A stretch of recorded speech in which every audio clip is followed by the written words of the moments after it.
Well, hello, everyone. I'm Tyler Chrestman, and welcome to the Chrestman Conversation.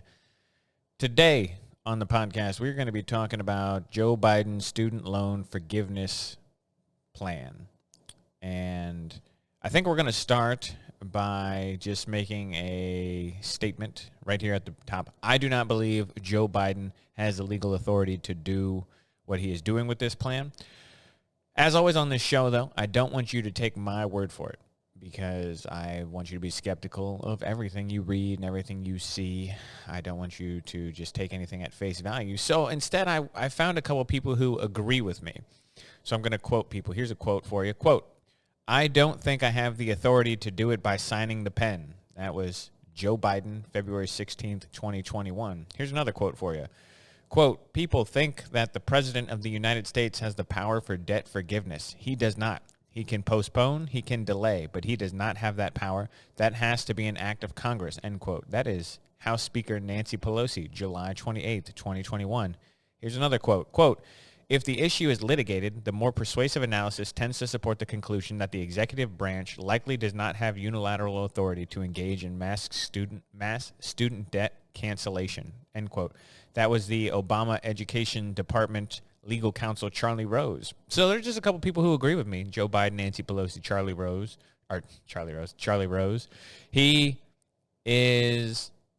They are seemingly in agreement with me up until they decide that legal authority doesn't really matter. Oh, we figured out we can do it anyway. We're going to just do it. It's ridiculous. They don't have the authority to do it. They know they don't have the authority to do it, but they're doing it anyway. Now,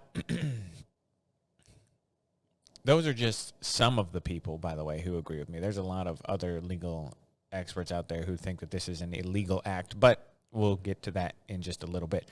What does Joe Biden's plan actually look like? Well, the executive order that Joe Biden signed will forgive $10,000 in federal student loans and an additional $10,000 for people who received student loans with a Pell Grant or received a Pell Grant, which is a grant for people who come from low-income households. Now, that making a total of up to $20,000 for certain people. So $10,000 for some, $20,000 for some, but $10,000 for basically everybody with a federal student loan, $20,000 for people who qualify. The relief will be limited to borrowers who make less than $125,000 a year, or married couples or head of households earning less than $250,000 per year. So imagine this let's throw some scenarios out here. You're a person with student loans and you make $100,000 a year. Well, we're going to give you $10,000 off of your loans. Or you're a married couple and you make $200,000 a year, and we're going to give you $10,000, maybe $20,000 off of your student loans. We're going to cut those down. There's no way to deny this. This is a transfer of wealth, which is one of my policies that I'm always against when it comes to governmental policy. I think the government is designed to help people or protect people and their rights, or ensure that their rights are protected, which means that things that everybody uses, things that everyone needs, I believe the government has a role in. So the government has a role in the police and the fire department. It has a role in paving the roads and maintaining the infrastructure. It has a role in foreign policy, maintaining a standing army to protect us from other nations. It has these kind of roles. The government does not have a role in taking money from one person and giving it to another person. That is not the role of the government. The government doesn't get to take my money and give it to someone and then tell me I'm doing it because they deserve it or because it'd be the nice thing to do. It's not the nice thing to do to take money from one person and give it to another person. So that's what this does. This is unfair to a giant section of the population. And why is it unfair? Well, 80% of Americans have no student loans. So this benefits 20% of the population. Right there, you say, okay, well, that's not exactly fair to the 80% who don't have student loans. Imagine you didn't go to college. You're a plumber or a tradesmith. You are a carpenter. You never went to college. Why is it that we're using money from those people's taxes, which is what we're doing, to pay for some guy who went to college and got a degree, or didn't get a degree, but just chose to go to college, voluntarily took out this debt? Nobody held a gun to anyone's head and forced them to go to college. You made a decision to go to college. You made a decision to take out these loans. And there are predatory lenders out there, certainly, but this doesn't combat them. This isn't hurting them at all. This is just hurting the American taxpayer. The 40% of Americans who did graduate college, by the way, because it's about 42%, it's 93, 92? I think it was 93. 93 million Americans have graduated college. It's about 40% of Americans have some sort of college degree. This includes an associate's, a bachelor's, master's, doctorate. 42% of Americans have a college degree. Now, not all of them have loans. Again, only 20% of Americans have loans, but 40% of people have college. These people earn more money on average. They are less likely to be unemployed. They are more likely to be married. They live healthier lives. They have a longer life expectancy, and they express a greater satisfaction with their lives. Why is it that we are taking money away from people who never went to college and giving it to people who fall into this category where they earn more, live longer, and have greater satisfaction with their lives? It makes no sense to me unless you think about it the way that I think about it. This is a tax cut for the affluent. The people, this is giving money to Joe Biden's friends, because the people who are going to receive this money, they're liberals. Don't make no mistake about it. It's not all college graduates are liberals, but these are Joe Biden's friends. These are the people who work in the White House administration. Those are the people who have college loans. It's not the people who are working in construction who, again, manual labor jobs tend to be more Republican. It's not those people. It's the people who went to Berkeley and got a degree in nonsense and now can't find a job, and because they got a degree in nonsense that has no real-world application, and now they say, oh my gosh, these student debts, how do I ever pay them off? Well, you went to college for a useless thing. That's not my fault. I shouldn't pay for your college degree. I went to a community college. I have a 2-year degree. I have an associate's degree from a community college. I could have gone to a 4-year school. I chose not to do that because what I wanted to do didn't necessitate a 4-year degree. So when I decided what I wanted to do, I went and did that thing. But I made a choice to do that. It was a choice that I made because I didn't want to go to school for no reason. It didn't make sense to me even as an 18-year-old. So when you're saying, well, we want to send people to college, we should make college unnecessary.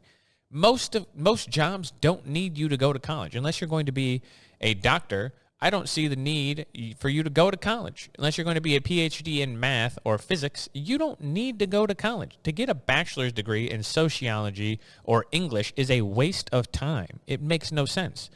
But that's another story. We don't have to talk about it. This clearly is vote buying, is what this is.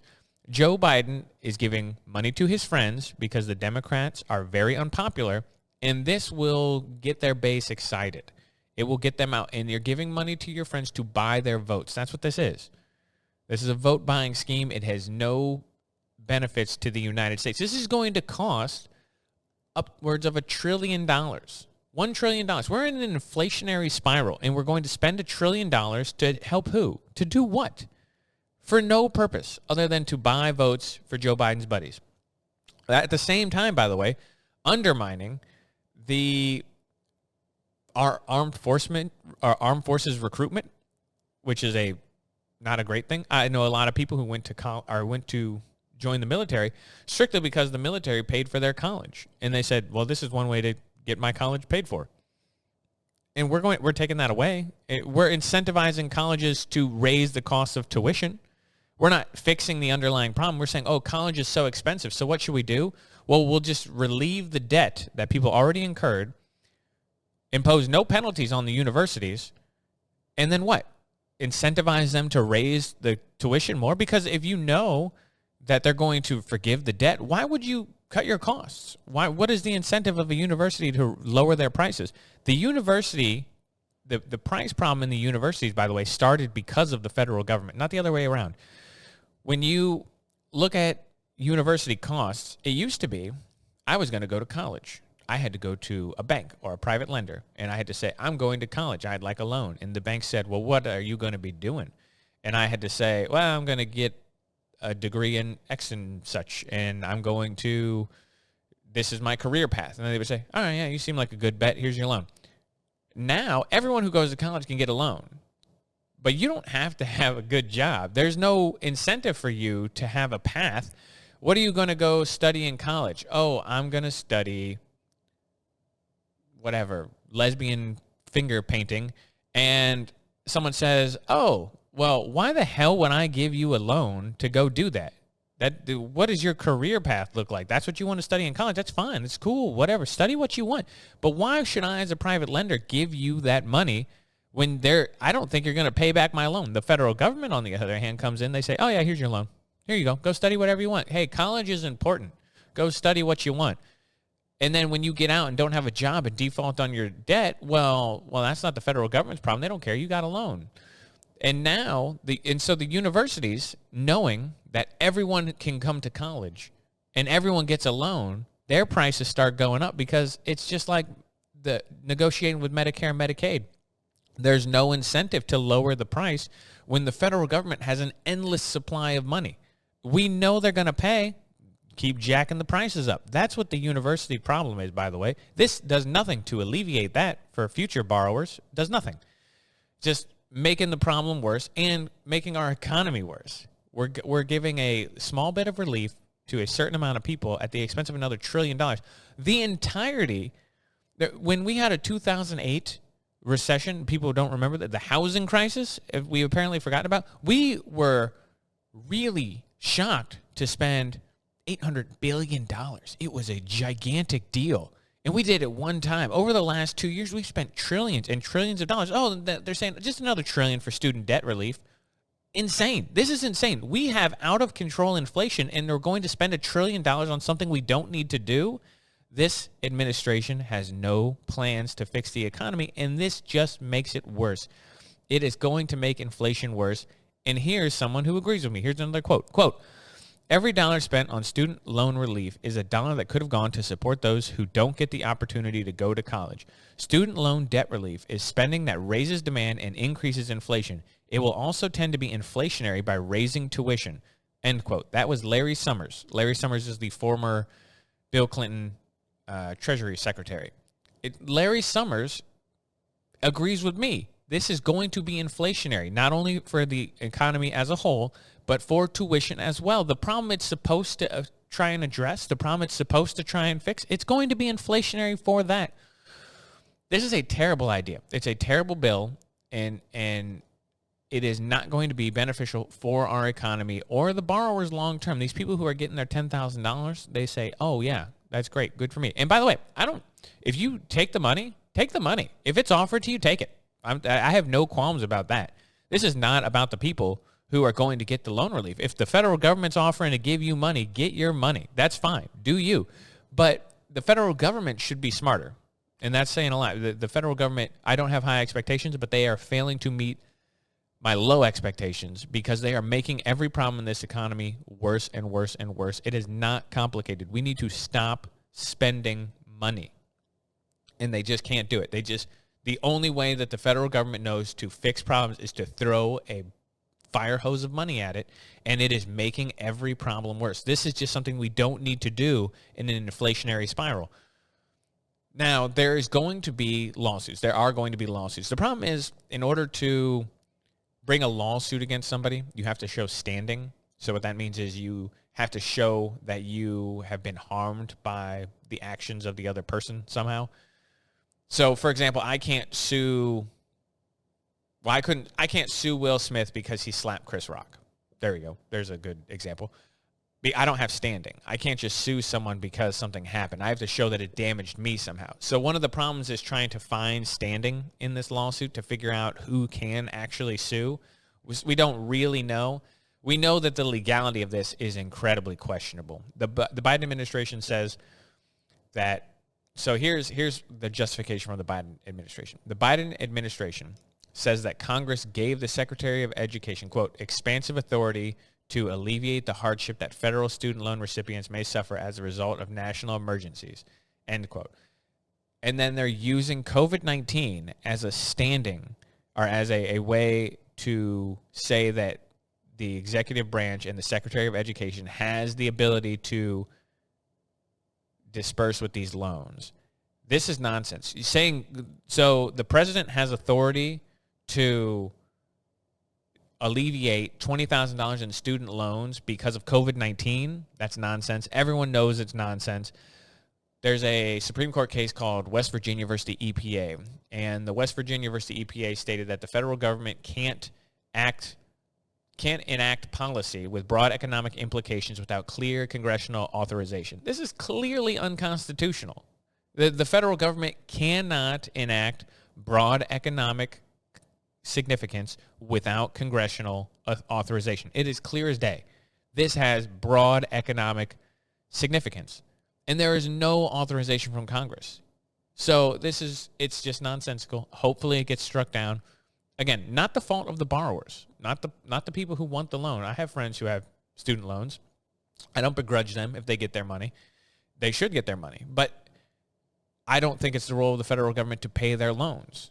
And by the way, some of the people I'm referring to, they don't think it's the role of the federal government to pay their loans, but they're still going to take their money. If it's offered, take it. I had no problem. I thought it was a mistake for the federal government to send out checks to everyone during the pandemic, the second round at least, and they still sent them out. I don't begrudge anyone for taking it, but it was a mistake. It led to inflation. Here we are. We're sitting in a bad spot, and now we're going to contribute to it more. This is just a problem. None of this solves any of the problems aimed at that we're trying to solve. 20 million people are going to go to college this year. There are 20 million people who are going to go to college this year. None of them are going to pay any less because of this bill. College is out of control. The tuition costs of college are out of control. What we should be aiming to do is make college unnecessary. It is not that difficult. Bill Maher actually went on a great rant about this. Most jobs, college is a credentialing system at this point. That's all it is. The amount of education that you get in college has been diluted. It is a money-grubbing scheme by most universities, and most businesses perpetuate this system by requiring degrees for stuff that doesn't need a degree. So it's a result of corporations, and it's a result of companies that say you have to have a bachelor's to come here and sit at this computer and do this job. No, you don't. A bachelor's is just a sorting mechanism to say, hey, you're this smart. That's all we use college for anymore. Oh, you have a doctorate? We're going to say you're this smart. Oh, you have a master's? You're this smart. Oh, you didn't go to college? Well, you must be this smart. Well, the truth is that a lot of people who work in jobs that don't require college degrees are smarter than people who went to college. College is a somewhat useful sorting mechanism for people, but it is not the end-all be-all, and corporations are doing themselves a disservice by requiring these things because, it perpetuates a system we are all trying to fight. There are ways to address this. One, the federal government should get out of the student loan business. It makes no sense. We have private lenders, and the one thing that'll happen immediately if federal loans are not granted to everyone who applies is that the cost of tuition goes down substantially because colleges won't be able to get people to fill them. And again, this is a supply-demand problem. When you have limited supply, high demand, you can raise prices. Well, if people can't get loans, demand drops. Then it doesn't matter how much supply you have. If no one buys your product, you got to lower prices. So, again, this is basic economics, and this bill does nothing to do that. It's going to make inflation worse. Biden doesn't have the legal authority to do it. All these problems, and none of it's going to matter, though, because the consolidation of power in the executive branch continues under Joe Biden. While calling everyone else a fascist, he is displaying a lot of the traits of a hallmark fascist. Fascism is always thought of as being a right-wing phenomenon.